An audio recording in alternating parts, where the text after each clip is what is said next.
Just wanted to take a break to elaborate on a few things from the scriptures. Just reasoning within my soul as always, and came to the conclusion about a couple of topics. Number one was only really two, but two heavy hitters. Today, we go to church on a Sunday. We say Christ rose up on a Sunday.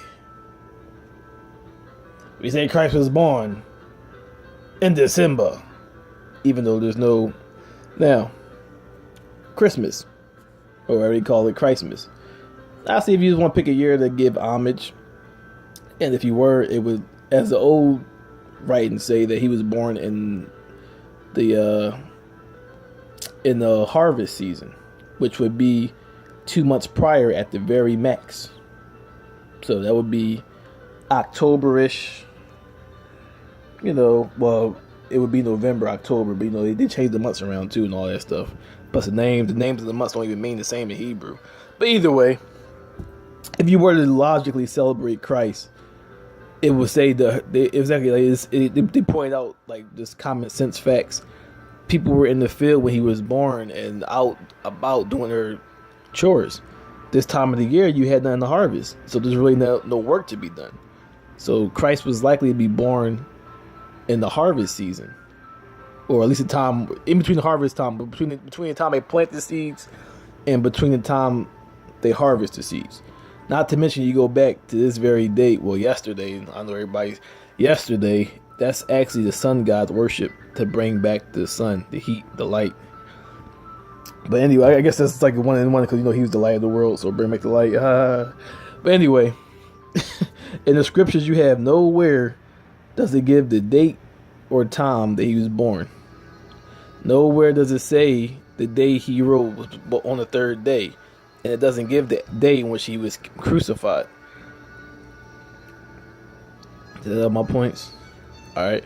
Now, the only thing we have for sure is in the New Testament, where it says Christ every Sabbath and Paul for 3 Sabbaths straight was competing in the synagogues. So that's pointing out that every Saturday or Sabbath end of the week, they were gathered together where? In what we call the church, the synagogues, to reason. So why then, the only thing we have concrete proof of, we ignore and go by what man says? Why do I give praises on Sunday? It's nowhere written that the day he rose was Sunday. Now we all know the Sabbath end of the week. So why don't we go to church on the end of the week? Oh yeah, because people coming home from a long day of slaving, and they don't want to go to work, go to church and give praises. That's how the oppressor said, well, we gotta have them slaving these days. So we want, all right, let's make it this way. So it make it look like they're about it, but really they're not. Now, my other point is that people sit here and make excuses for, I just pointed out, for being slaves. Does it not say in Revelations that only those who are able to buy, sell, do business will have the mark of the beast on their foreheads and on their hands?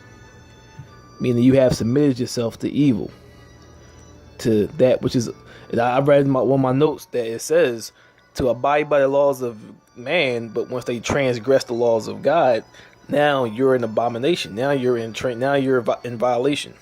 So, if we are supposed to be children of God, and this states the children of God will be persecuted, killed, thrown in jail, beaten. It says, if they call you evil, if they exclude you, take pride in that because they did this to Christ. So how can you truly be of Christ or of the power, positive energy, but you're being accepted by society? You're not going through everybody go through trials and tribulations, but you're not going through none of that which is described as those who follow the word and preach the word. Like I said, going to his I made a video about Rastafari.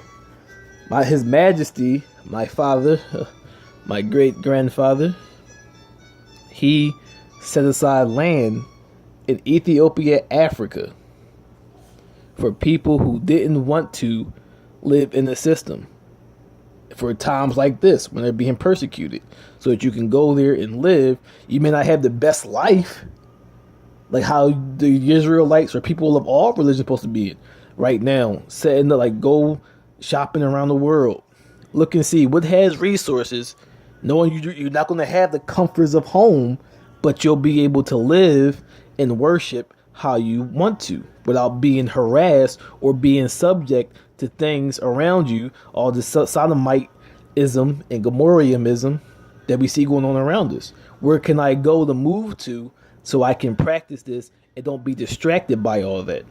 That's supposed to be the mentality of the church or whoever today. Going and putting money, like the church, they would put money aside so they can buy land, get all the people who are in the church, who are designers, architects, carpenters, electricians, start building up land.